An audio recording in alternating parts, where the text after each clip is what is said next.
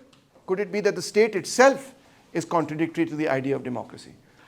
So state and freedom, many writers think, are two contradictory ideas. Democracy and